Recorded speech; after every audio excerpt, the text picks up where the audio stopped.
Primitive quill trap. Gangapur गांव में जमुनाबाई बोलकर एक औरत रहती है। वो बहुत ही खड़ूस रहती है करके गांव भर में चर्चा थी।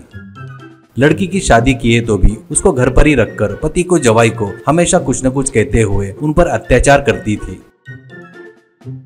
ऐसे ही रहते हुए एक दिन घर में अपनी लड़की रोजा से जमुना, क्या रे तेरे पति और मेरे पति नहीं दिख रही है? कहाँ गए दोनों? कहीं अपने टॉर्चर को बर्दाश्त नहीं कर पाने से कहीं भाग तो नहीं गए? ऐसा कहती है तो रोजा, भागने का कोई चांस नहीं है, क्योंकि मेरे पति की जायदाद पूरे मेरे नाम पर ही कर ली हूँ। कैसे भी करके घर पर ही आएंगे, पर इसी में मेरी जुबान चटपट चाहिए ऐसा लग रहा था, तो उनको जाकर पक्षी को मारकर लाने को बोली। बढ़िया फ्राई करके खा सकते हैं, कहती है तो जमुना, अरे वाह सुपर काम किया मेरी बच्ची ने, मेरी जुबान भी कुछ चटपट चाहिए कह रही है। क्या है क्या, तेरे को सब मेरी ही बुद्धि आई, ऐसा कहती है।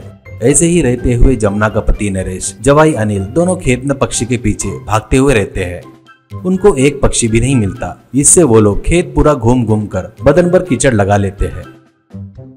इससे कुछ देर बाद वहाँ पर गिरी बोलकर एक व्यक्ति आता है। उसके हाथ में एक पक्षी था। वो उस पक्षी को बाहर निकाल कर उसको खाना डालता है। वो पक्षी वो खाना खा रहा था। तुरंत बाजू में एक गड्ढा करके उसके ऊपर खड्डे के टुकड़े से ट्रैप सेट करता है। कीचड़ से भरे अनिल और नरेश उसको दूर से देख रहे थे। उसके बाद गिरी अनिल वालों को चुपचाप रो करके बोलकर वो भी छुप जाता है। वो पक्षी को खाते हुए देखकर बहुत सारे पक्षी उड़ते हुए वहां पर आते हैं।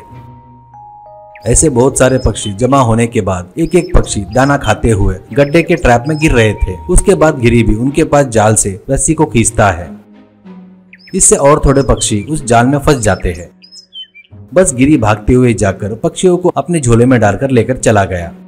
वो देखकर अनिल से नरेश, जावेद बापू ये देखा है क्या पक्षियों को पकड़ने का तरीका? इसलिए कल से अपन भी ऐसे पक्षियों को खरीदेंगे। क्या बोलते जवाई बापू? कहता है तो जवाई बापू ठीक है कहते हैं। उसके अगले दिन गिरी के घर जाकर 2 पक्षी को खरीदते हैं। उसको रोज खाना देकर उस पक्षी को सेट कर लेते हैं।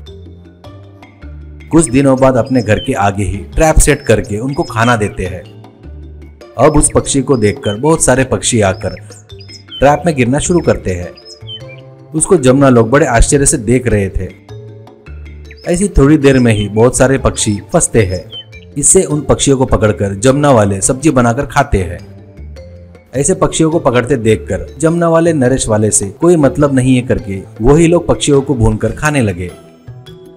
ऐसे कुछ दिन तक उनको पक्षियों को पकड़ते हुए देखकर नरेश से अनिल, मामा जी इनका अत्याचार देखे क्या, रोज बेचारे पक्षियों को मारकर खा रहे हैं। ऐसे ही रहे तो चाइना में पक्षी गायब हो गए ना, वैसे यहाँ पर भी पक्षी गायब हो जाएंगे। अब फसल उगना ही बंद हो जाएगी, खाने के लिए एक दाना भी नहीं रहेगा। कहता है तो नरेश, हाँ जवाई बाबू इसका कुछ उपाय ढूंढना पड़ेगा, बहुत सोचना पड़ेगा करके सोचता है। ऐसे ही रहते हुए कुछ दिनों बाद अनिल और नरेश पक्षियां खाना बंद कर देते हैं। कुछ दिन जमुना वाले ध्यान नहीं देते। कुछ दिन बाद क्यों नहीं खा रहे करके उनको डाउट होता है। इससे पक्षियों को खाना देने वाले को चोरी छिपे देख रहे थे। अब नरेश से अनिल, मामा जी अभी तो भी अपना पाप खत्म हो गया क्या? नरेश, कहाँ जवाई बाबू, इस दिन खाए ना उस पक्षी के बदले में 2 साल तक इन पक्षियों को फीड नहीं किए तो पाप नहीं जाएगा। वही तेरी सासू माँ रही तो उसको 5 साल डालना पड़ेगा। कितना बढ़िया, अगले जन्म में वो मेंढक बनकर जन्मेगी, तब उससे मुझे कोई प्रॉब्लम नहीं होगी। तब मेरी लड़की की बारी आएगी, वो घोरपट का जन्म लेगी। अपन लोग लकी है ना करके चले गए। वो बातें सुनकर जमुना, देखा क्या तेरे पिताजी और तेरे पति का क्रिमिनल माइंड, अपने को पाप लगना बोलते, वो लोग खुशी से पुण्य लगे कहते। अब अपन ये खाना बंद कर देंगे। ये लोग 2 पक्षी को खाना डालते हैं ना, अपन 200 पक्षियों को खाना डालेंगे करके सोचती है। उस दिन से वो लोग हर तरीके से पक्षियों को खाना डालना शुरू करते हैं। इससे कहां से पक्षी आकर वहां पर खाना खाते थे। वो देखकर नरेश और अनिल बहुत खुश होते हैं।